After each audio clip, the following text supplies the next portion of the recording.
जय श्री कृष्ण भक्तजनों, सनातन धर्म स्थल पर आपका स्वागत है। आज की कहानी में आप जानेंगे कि कैसे भगवान अपने भक्तों के मार्गदर्शक बनते हैं।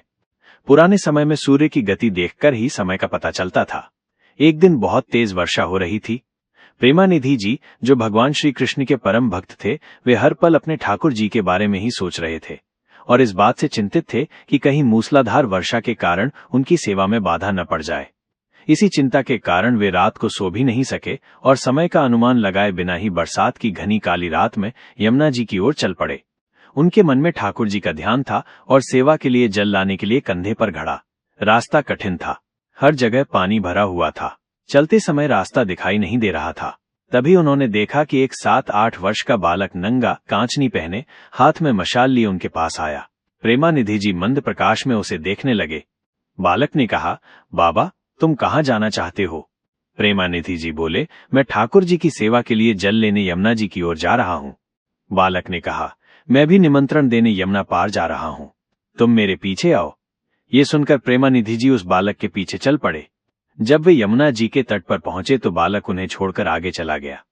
प्रेमानिधि जी ने अपने ठाकुर जी का ध्यान किया, स्नान किया, घड़ा जल से भरा और वापस जाने को तैयार हुए। तभी वही बालक पुनः उनके पास आया। उन्होंने देखा कि बालक के चेहरे पर तेज था और उसका व्यक्तित्व दिव्य लग रहा था। बालक ने कहा, बाबा, मैं आपको मंदिर तक छोड़ देता हूँ, आप मेरे पीछे पीछे आइए। प्रेमानिधि जी एक बार फिर अपने नन्हे मार्गदर्शक के पीछे पीछे चल पड़े। उस दिन उन्हें ऐसा लग रहा था कि जो रास्ता लंबा था वो मात्र 3 पग में ही पूरा हो गया। प्रेमानिधि जी इस बात से चकित थे कि रास्ता इतनी जल्दी कैसे छोटा हो गया। मंदिर के द्वार पर पहुंचकर उन्होंने बालक से कहा, बेटा, तुम यहीं रुको, मैं तुम्हारे लिए मंदिर से प्रसाद लेकर आता हूँ। ये कहकर वे मंदिर के अंदर चले गए।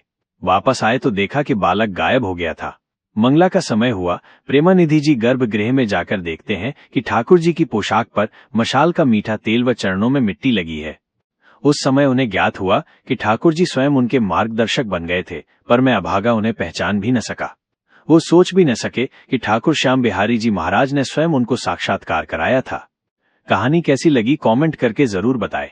ऐसी ही कहानियों के लिए चैनल को सब्सक्राइब करें, वीडियो को लाइक और शेयर करें। धन्यवाद।